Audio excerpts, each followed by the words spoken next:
His eyes were sunken, skin clinging to bone, and his beard had grown long.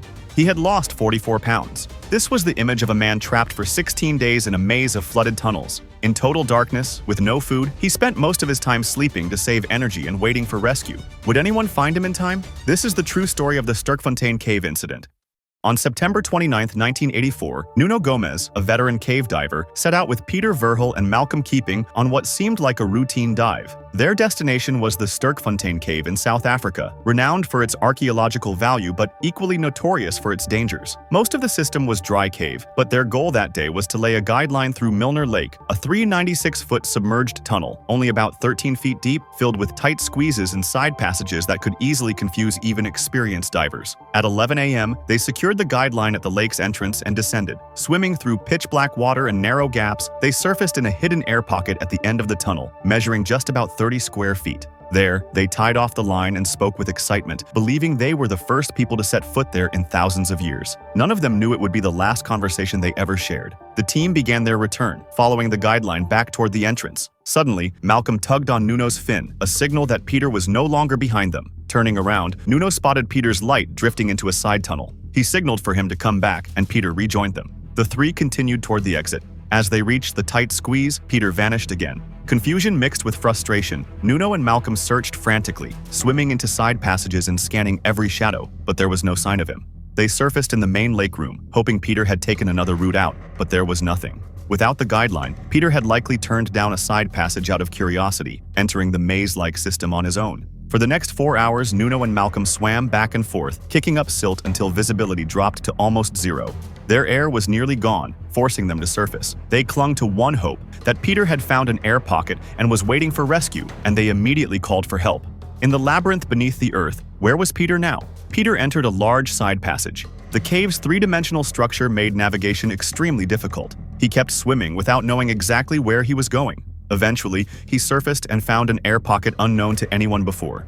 He tried signaling with his light and by banging on his tank, but no one responded. With only 30 minutes of battery left, he switched off his light to save power. Being an experienced diver, he knew that with unlimited breathable air in the pocket, the safest choice was to stay put and wait for rescue, rather than risk diving out and possibly running out of air. Peter waited for hours, but no one came, and eventually he drifted into sleep. He had drinking water from the lake, but no food, and he had no way to track the passage of time.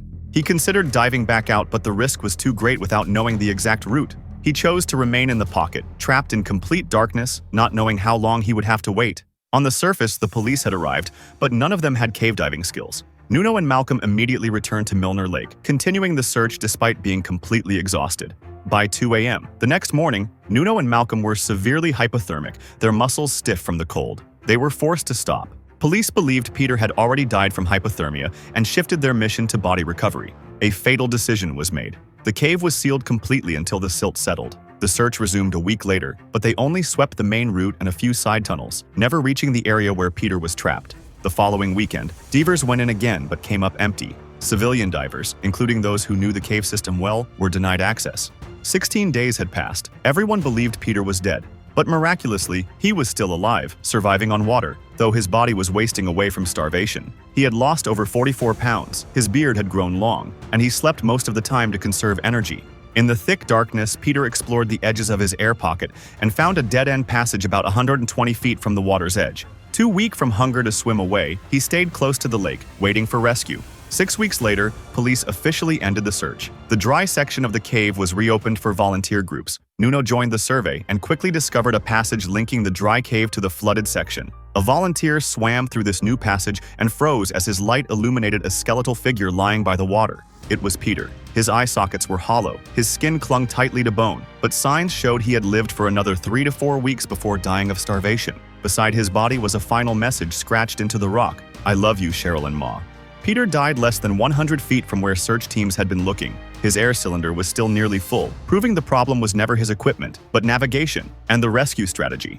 The fatal mistakes were clear: delays in launching the search, closing the cave for days, refusing to use the knowledge and experience of local cave divers. The lesson is simple but brutal. In cave diving, navigation is the key to survival, and every minute lost above ground can be a death sentence below it. If you were the commander of the rescue team, would you expand the search immediately or wait for the perfect conditions? Jacob's Well, the most beautiful spring in Texas and also a gateway to hell. November 23, 1983, the day before Thanksgiving. Two college students, Richard and Clark, stood in front of Jacob's Well. At first glance, it looked like paradise, crystal clear water, about 25 feet deep, perfectly calm. But just below that surface is a flooded cave system with 4 chambers, each one a deadly trap. Chamber 1 lured them in wide and open. Chamber 2 felt safe, deceptively calm. Chamber 3 tightened a nightmare of narrow limestone. Chamber 4 was a 24-inch choke point with no light, no escape. At the end is a fake vertical shaft that looks like an exit, but it's actually a solid dead end of rock. 2 years earlier, 2 divers were buried alive in that exact shaft. Their bodies never recovered. Richard and Clark knew the risks. They knew people had nearly died there, but they still went in. Why pride? Don, a legendary diver, almost died in Chamber 4. His internal organs literally ruptured from pressure changes. He had been trapped before, nearly died. He's the one who sealed off the passage with cement and carved warnings into the rock. But just weeks later, someone spray-painted over the bright red warning, "You can't stop us." Richard saw that message. He ignored it. Here's the kicker: no safety line, no map, no cave diving gear. Richard and Clark knew all this, and still, they jumped in. The cool water pressed against their skin like a seductive invitation. Chamber 1 greeted them with a wide-open space, inviting and comfortable like a trap laying out its first bait. Chamber 2 felt just as friendly, calm water, enough light to see each other. It felt almost spiritual, like they were swimming in some holy place instead of a death tunnel. But when they reached Chamber 3, the truth revealed itself. The rock tunnel tightened. The space felt thick, suffocating, as if the cave was alive, breathing with them, squeezing tighter and tighter, ready to swallow them whole. Up ahead was a horizontal squeeze so tight they couldn't fit through with their tanks on. That's when Richard made a choice. He took off his tank, hugged it to his chest like it was his last lifeline, and started crawling into the darkness. Clark followed right behind.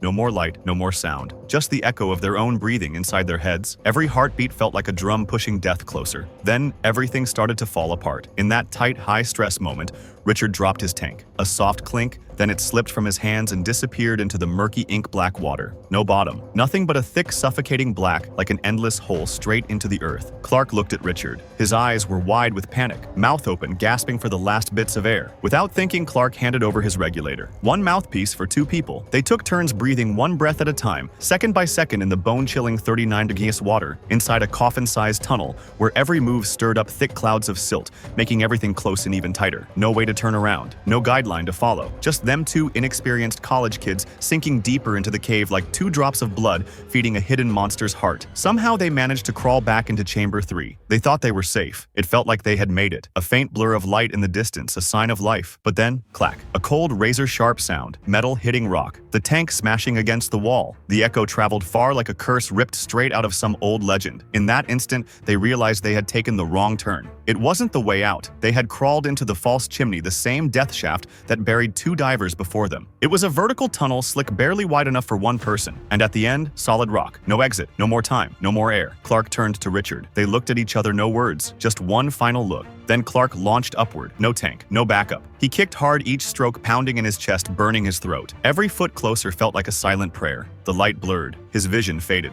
The world shrank into a single white dot above his head. And then, boom, he burst through the surface like a bullet. Water exploded around him. Air slammed into his lungs. He gasped, screamed, and coughed violently. He survived. But in that chaos, no sign of Richard. No answer, no bubbles, only silence, thick and absolute. The false chimney had claimed another victim, and that cave won again a few hours later. The sky was pitch black. Cold wind whipped around the mouth of the well. Rescue truck lights shined straight down into the still, icy water. Shadows moved around the edge, tense, anxious. And then, a man stepped forward. He walked slowly. No words. Just Don, pale with grief, staring into the water. It was Don, the diver who had nearly died at the bottom of this same well. He had crawled out once before with a torn-up stomach, flooded lungs, barely alive. He had sealed the tunnel. He had carved warnings into the rock, but all of it was ignored. And now, he stood there, silently watching. Richard, the young college student, was gone. Not in some faraway place, but right there in the same cave that had already claimed lives, inside the exact false chimney that buried 2 divers before him. Jacob's Well, beautiful on the surface, crystal clear, but in reality a deadly trap.